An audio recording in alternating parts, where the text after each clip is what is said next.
이런 스포츠에 우리가 열광하는 이유는 이런 스포츠 경기가 우리의 인생과 많이 닮아 있기 때문입니다.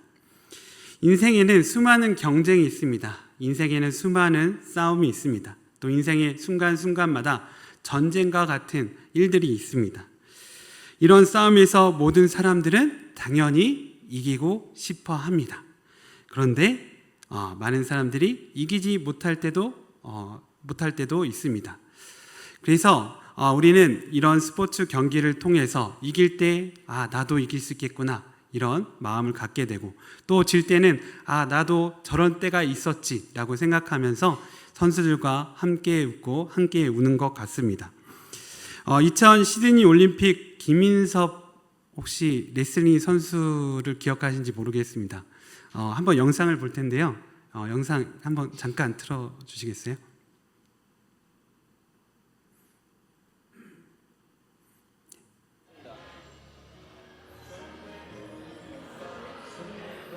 하늘이 제일 은메달밖에 안 만들어주는 것 같아요. 예. 김인섭 선수가 이 올림픽 이전까지 41회 연속으로 승리를 했습니다. 그럼에도 불구하고 이 시드니 올림픽 중간에 갈비뼈 부상으로 인해서 결국 결승전에서 이기지 못하고 은메달을 따게 되었습니다. 그리고 그 경기를 마치고 아까 영상에서 보는 것 같은 인터뷰를 했는데, 이 영상을 보고 많은 국민이 함께 울었다고 합니다. 왜냐하면 모든 것을 바쳐도 이기기 힘든 싸움이 있다는 것을 우리 모두는 알고 있기 때문입니다. 그렇다면 우리가 이런 인생의 싸움들 가운데서, 이렇게 이기기 어려운 인생의 싸움 가운데서 우리는 어떻게 승리할 수 있을까요? 우선 승리하기 위해서는 지피지기면 백전백승이라고 적에 대해서 분명하게 알아야 합니다. 사실 우리가 싸움의 대상을 모를 때가 많이 있습니다. 왜냐하면 인생은 너무나도 복잡하기 때문입니다. 그래서 적에 대해서 잘 모르기 때문에 오히려 패배하는 경우가 많이 있습니다. 많은 역사학자들은 많은 나라들의 역사를 설명하면서 멸망한 나라들의 대부분이 겉으로 봤을 때는 예부의 강한 적 때문에 망한 것 같지만, 사실은 내부에 보이지 않는 적 때문에 무너진 것이라고 이렇게 설명합니다. 예를 들어서 성경에서도 나옵니다. 북이스라엘과 남유다가 어떻게 망했습니까? 겉으로 봤을 때는 아수르와 또 바벨론이라는 나라에게 멸망당한 것 같지만, 사실은 뭐 때문에 망한 거예요? 우상 숭배를 함으로 이미 그 나라의 힘이 약해졌기 때문에 북이스라엘과 남유다는 망한 것입니다. 그래서 우리는 진짜 나의 적이 무엇인지를 알아야 합니다. 그래서 성경은 우리에게 이렇게 분명하게 말씀하고 있습니다. 에베소서 6장 12절 말씀입니다. 우리의 씨름은 혈과 육을 상대하는 것이 아니요 통치자들과 권세들과 이 어둠의 세상 주관자들과 하늘에 있는 악의 영들을 상대함이라. 나의 삶을 어렵게 만들고 실패하는 것은 나를 적대하는 사람이나 또 내가 처한 환경이 아니라 누구라고 말하고 있습니까? 사단이다라고 성경은 말하고 있습니다. 우리를 공격하는 진짜 적은 악한 영이다라고 성경은 말하고 있습니다. 이 악한 영은 우리를 이렇게 공격합니다. 베드로전서 5장 8절 근신하라 깨어라 너희 대적마귀가 우는 사자같이 두루 다니며 삼킬 자를 찾나니. 어떻게 공격한다고요? 굶주린 사자와 같이 우리를 공격한다라고 성경은 말하고 있습니다. 그런데 우리는 이런 사실도 모른 채 애꿎은 환경이나 사람 탓을 하면서 그런 것들과 싸우다가 패배할 때가 많이 있습니다. 그렇다면 사탄은 왜 이토록 굶주린 사자와 같이 우리를 공격하는 것일까요? 요한계시록 11장 7절 말씀입니다. 그들이 그 증언을 마칠 때 부정행으로부터 올라오는 짐승이 그들과 더불어 전쟁을 일으켜 그들을 이기고 그들을 죽일 터인즉. 왜 우리를 공격한다고요? 우리를 죽이기 위해서 사탄은 우리를 공격하는 것입니다. 우리의 생명을 빼앗기 위해서 사탄은 공격하는 것입니다. 그래서 사탄의 공격은 우리가 생각하는 것 이상으로 거세고 치밀하며 치명적입니다. 우리는 이것을 반드시 알아야 합니다. 그리고 이 사탄은 우리의 생명을 빼앗기 위해서 우리의 약한 급소, 중요한 급소, 치명적인 급소가 어디인지를 잘 알고 있습니다. 어디일까요? 어디인 것 같습니까? 바로 우리의 마음입니다. 잠언 4장 23절 모두 지킬 만한 것 중에 더욱 내 마음을 지키라 생명의 근원이 이에서 남이니라. 잠언 16장 32절 노하기를 더디하는 자는 용사보다 낫고 자기의 마음을 다스린 자는 성을 빼앗는 자보다 나으니라. 그래서 우리가 승리하기 위해서는 나의 마음을 사단으로부터 지키는 것이 중요합니다. 그런데 이 사탄이 우리가 싸우기에는 너무나도 큰 대적입니다. 우리는 이 사단과의 싸움에서 사실 이기는 것은 불가능합니다. 그것은 바로 이 사탄이 첫사람 아담을 이긴 존재이기 때문입니다.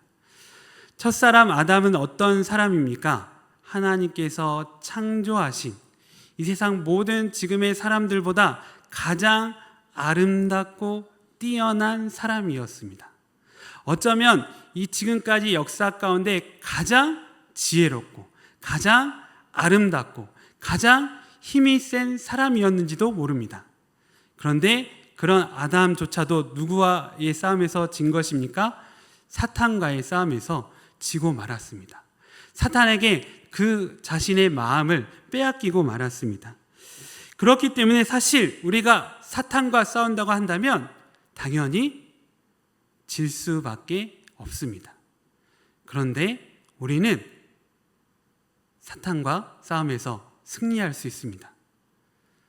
어떻게 승리할 수 있냐고요?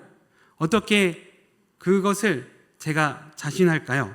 그것은 하나님께서 사탄을 이길 수 있는 가장 강력한 무기를 우리에게 주셨기 때문입니다. 그 무기는 바로 하나님 말씀, 성경 말씀입니다. 오늘 함께 읽은 말씀은 세상 사람들도 잘 아는 다윗과 골리앗의 싸움입니다. 사람들은 도저히 승리할 수 없는 싸움을 바로 다윗과 골리앗의 싸움이다라고 말하기도 합니다. 계란으로 바위 깨트리기와 같은 싸움을 다윗과 골리앗의 싸움이다 이렇게 표현합니다. 여러분, 계란으로 바위를 깨트려 보신 적 있으십니까? 깨트려 보신 적 있으신가요? 아마 없으실 것입니다. 그렇다면 혹시 계란으로 바위를 깨트린 것은 가능할까라고 생각하신 적 있으신가요? 혹시 있으신가요? 이것을 생각해 본 사람이 있더라고요. 그래서 EBS에서 이것을 실험하는 영상을 제가 예전에 우연히 본 적이 있습니다. 그래서 계란으로 바위를 깨트릴 때 세 가지를 생각을 하더라고요. 첫 번째는 계란을 무한히 많이 바위에 던져보는 겁니다. 계속해서 깨질 때까지 던지는 겁니다. 그렇게 하면 바위가 깨질까요? 깨지지 않습니다. 그렇다면 이제 두 번째로 생각할 수 있는 게 계란을 돌과 같이 단단하게 만드는 것이죠. 그래서 이 계란을 액체 질소에 넣어서 완전히 단단하게 얼렸습니다. 그리고 그 얼린 계란을 바위를 향해서 던졌는데 바위가 깨졌을까요? 안 깨졌습니다. 계란만 깨졌습니다. 마지막으로 정말 강력한 힘으로 계란을 쏘면 바위를 향하여 계란을 쏘면 바위가 깨지지 않을까 하고 생각해서 그렇게 실험을 했습니다. 그런데 바위가 깨졌을까요? 안 깨졌어요. 모든 실험이 실패했습니다. 그래서 계란으로 바위 깨트리기는 맞는 말이다 이렇게 결론을 내는 영상을 본 적이 있습니다. 즉 전혀 승리가 불가능한 싸움이 바로 다윗과 골리앗의 싸움입니다. 그런데 결과는 어떻습니까? 누가 이겼습니까? 다윗이 이겼습니다. 어떻게 다윗이 이길 수 있었을까요? 우리는 그 승리의 비결을 배움으로 인하여 사단과의 싸움에서 승리할 수 있습니다. 첫째, 이 다윗의 승리의 비결은 싸움을 영적 싸움으로 본 것입니다. 33절에서 사울왕은 이렇게 다윗에게 말했습니다. 사울이 다윗에게 이르되 내가 가서 저 블레셋 사람과 싸울 수 없으리니 너는 소년이요 그는 어려서부터 용사임이니라. 다윗이 어떤 사람이라고 사울은 말하고 있습니까? 너는 소년이다, 어린 아이다 라고 말하고 있습니다. 반면에 골리앗은 누구라고 말하고 있습니까? 어려서부터 이 싸움의 훈련을 받은 용사이라고 말하고 있습니다. 용사다라고 말하고 있습니다. 여러분, 일반인이 그 훈련받은 격투기 선수와 싸워서 이길 수 있을까요? 예, TV에서 자주 종종 나오더라고요. 길거리 싸움에서 백전백승한 이런 사람들이 이런 격투 선수와 도전해서 이렇게 싸우는데 결과는 어떨까요? 격투기 선수가 이깁니다. 왜냐하면 고도의 훈련을 받은 사람이기 때문에 절대 아무리 싸움을 잘하는 사람일지라도 이 선수를 이길 수 없습니다. 저도 예전에 군대에 갔을 때 잠깐 고등학교 때 축구 선수를 한 고참이 있었습니다. 그런데 이 고참 선수가 축구를 하면요, 연대에서 아무리 축구를 잘하는 이 병사도 이 고참의 공을 뺏지를 못해요. 예, 선수 출신은 그와 같습니다. 이런 것을 아는 사울왕은 뭐라고 말하고 있습니까? 너는 골리앗과 싸워 절대 승리할 수 없다라고 말을 했습니다. 이것은 인간의 입장에서 보면 맞는 말입니다. 사람들은 골리앗을 보고서 그의 덩치나 그가 가지고 있는 무기와 그의 싸움의 전적을 보았습니다. 바로 혈과 육의 싸움이다라고 생각한 것입니다. 우리도 마찬가지입니다. 문제를 만나게 되면 문제를 해결하는 방법이 그 문제에서 찾을 수 있다라고 생각합니다. 대표적인 예로서 가난하면 뭘로 해결할 수 있다고 생각합니까? 돈이 있으면 해결할 수 있다라고 생각합니다. 취업을 하려면 스펙이 좋아야 한다고 생각합니다. 시험을 잘 보려면 공부를 잘해야 한다고 생각합니다. 그런데 반드시 그렇습니까? 반드시 그런가요? 예. 돈이 있어도 사람은 가난해질 수 있습니다. 스펙이 좋아도 취업에 실패할 수 있습니다. 공부를 잘하는 학생도 시험을 잘 못 볼 수 있습니다. 우리가 세상에서 부딪히는 많은 싸움은 눈에 보이는 것에 답이 있지 않습니다. 사실 답은 우리가 보지 못하는 곳에 있습니다. 다윗이 골리앗을 이기기 위해 사울의 말과 같이 골리앗보다 더 긴 창을 가지고 싸운다고 해서, 아니면 더 튼튼한 갑옷이나 방패를 준비한다고 해서 이 골리앗과의 싸움에서 이길 수 있을까요? 여러분 어떻게 생각하시나요? 더 뛰어난 무기를 가지면 다윗이 골리앗을 이길 수 있습니까? 이길 수 있습니까? 절대 승리할 수 없다는 것을 우리 모두는 알고 있습니다. 그렇다면 어떻게 다윗은 승리할 수 있었습니까? 싸움을 다른 사람들과 다르게 생각했습니다. 47절 말씀입니다. 또 여호와의 구원하심이 칼과 창이 있지 아니함을 이 무리에게 알게 하리라. 전쟁은 여호와께 속한 것인즉 그가 너희를 우리 손에 넘기시리라. 다윗은 골리앗과의 싸움을 사람 대 사람의 싸움으로 보지 않습니다. 누구의 전쟁이라고 선포하고 있습니까? 하나님의 전쟁이다라고 선포하고 있습니다. 즉 다윗은 싸움을 영적 싸움으로 바라보고 있습니다. 영적 전쟁으로 정의하고 있습니다. 그렇기 때문에 다윗은 용기를 낼 수 있었던 것입니다. 왜냐하면 영적인 전쟁이라면 이 싸움은 누가 싸우시는 거예요? 하나님께서 싸우시는 싸움인 거예요. 하나님께서 싸우시는 싸움이기 때문에 그는 용기를 낼 수 있었던 것입니다. 이번 여자 양궁이 올림픽 금메달 10연패를 달성했습니다. 10연패를 달성하는 종목은 이 양궁과 또 다른 종목 한 가지가 딱 하나 더 있는데 바로 미국 남자 홍계영 400m라고 합니다. 근데 이 홍계영도 이번 파리올림픽에 실패했습니다. 이런 대단한 업적을 우리나라 양궁팀이 이루었습니다.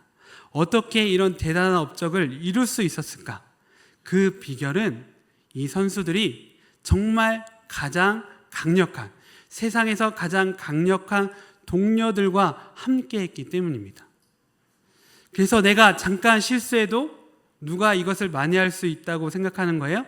나의 뛰어난 동료가 이를 만회할 수 있겠다는 믿음이 있었기 때문에 다른 상대 나라 선수들보다 우리나라 선수가 심리적 우위를 차지할 수 있었던 것입니다.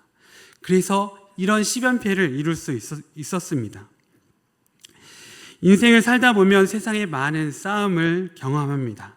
그런데 우리가 이런 싸움 가운데서 반드시 기억해야 할 것은 이 싸움이 세상과 나만의 싸움이 아니라는 것입니다. 아니라는 것입니다. 이 싸움은 나와 하나님께서 함께 하셔서 세상과 싸우는 영적 싸움입니다. 혈과 육의 싸움이 아니라 하나님과 함께하는 영적 싸움으로 우리가 보아야 합니다.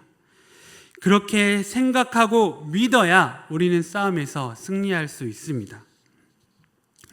두 번째 승리의 비결은 자신의 힘과 지혜를 의지하지 않고 오직 하나님만을 의지하는 것입니다. 다윗은 자신의 능력과 지혜를 절대 의지하지 않습니다. 45절 다윗이 블레셋 사람에게 이르되 너는 칼과 창과 단창으로 내게 나아오거니와 나는 만군의 여호와의 이름 곧 내가 모욕하는 이스라엘 군대의 하나님의 이름으로 내게 나아가노라. 다윗은 골리앗을 향해서 자신의 힘을 자랑하지 않았습니다. 자신이 가지고 있는 무기를 자랑하지 않았습니다. 물론 자신의 지혜도 자랑하지 않았습니다. 무엇을 자랑하고 있습니까? 만군의 여호와 하나님을 자랑하고 있습니다. 하나님만을 의지하여 싸움에 나감으로 다윗은 승리할 수 있었습니다. 이번에 여자 탁구 단체전에서 12년 만에 동메달을 따게 되었습니다. 그런데 기사에는 이 동메달을 딸 수 있었던 것은 바로 이은혜 선수가 뜻밖의 활약을 보였기 때문이다라고 이렇게 기사가 나온 것을 보게 되었습니다. 이 이은혜 선수는 사실 우리나라 사람이 아닙니다. 중국 국적을 가진 내몽골 쪽의 사람이라고 합니다. 그런데 이 분이 어떻게 우리나라 국가대표가 되었냐면 금메달 리스트인 양영자 선수가 선교사로 나가서 이 선교 현장에서 이 이은혜 선수를 만나게 되었고 그것을 통해서 이은혜 선수가 우리나라에 오게 되었습니다. 그런데 이 이은혜 선수가 원래 탁구를 잘했던 사람은 아니었다고 합니다. 그런데 이은혜 선수가 양영자 선수를 통해서 하나님을 믿고 정말 하나님만을 의지함으로 열심히 노력해서 29살에 처음으로 국가대표가 되었습니다. 그리고 첫 국가대표가 된 이 파리 올림픽에서 첫 메달을 따게 된 것입니다. 이것을 사람들은 이변이다, 또 기적이다 이렇게 이야기합니다. 하지만 저의 눈에 보기에는 이것은 너무나도 당연한 일이었습니다. 왜냐하면 이은혜 선수가 경기 전에도 하나님께 기도하였고 경기 후에도 하나님께 기도하는 모습을 보여주었기 때문입니다. 그녀가 오직 하나님만을 의지하였기 때문에 이런 승리를 거둘 수 있었던 것입니다.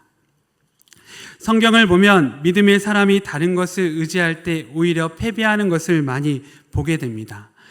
아브라함이 사라의 말을 듣고 하갈을 통해서 이스마엘을 얻었습니다. 그로 인해서 그의 가정에는 비극의 씨앗이 생기게 되었습니다.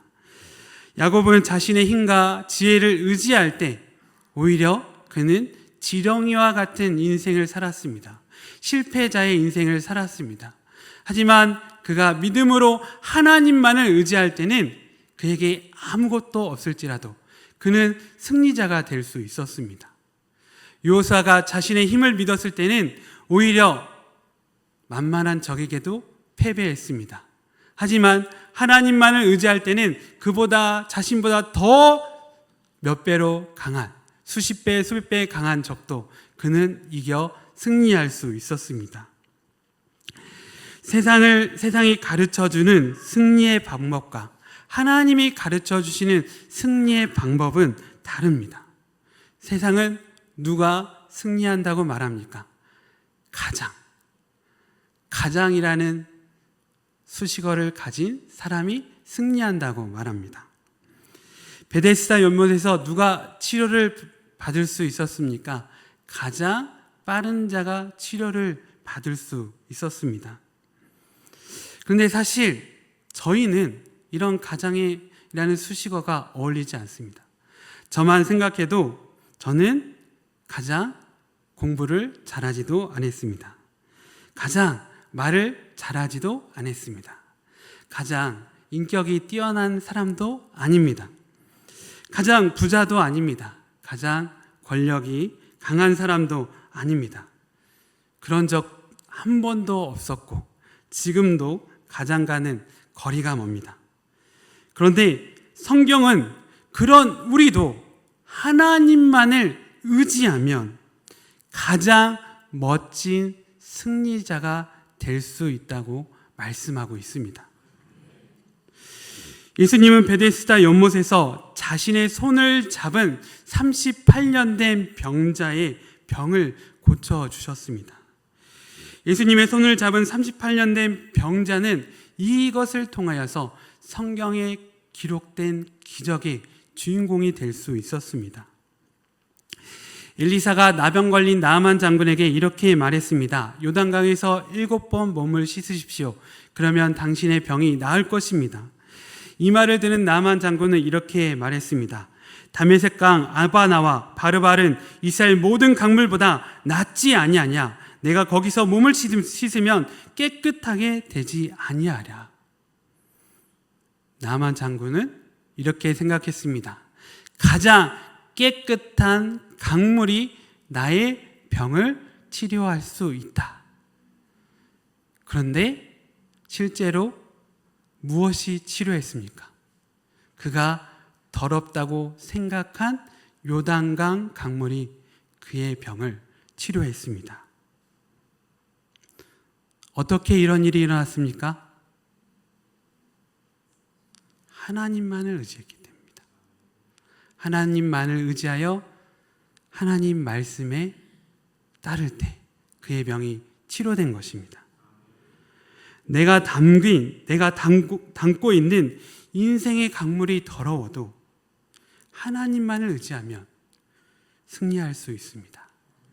하나님만을 의지하면 하나님께서 가장 멋진 승리자로 만들어 주십니다. 세 번째 승리의 비결은 믿음으로 승리한 경험을 갖는 것입니다. 사무엘상 17장 36절에서 37절 주의 종이 사자와 곰도 쳤은즉 살아계신 하나님의 군대를 모욕한 이 할례받지 않은 블레셋 사람이리이까 그가 그 짐승의 하나와 같이 되리이다. 또 다윗이 이르되 하나님께서 나를 사자의 발톱과 곰의 발톱에서 건져내셨은즉 나를 이 블레셋 사람의 손에서도 건져내시리이다. 다윗은 이전에 짐승과 믿음으로 싸워 승리한 경험을 갖고 있었습니다. 그렇기 때문에 골리앗과도 싸워 승리할 수 있었습니다.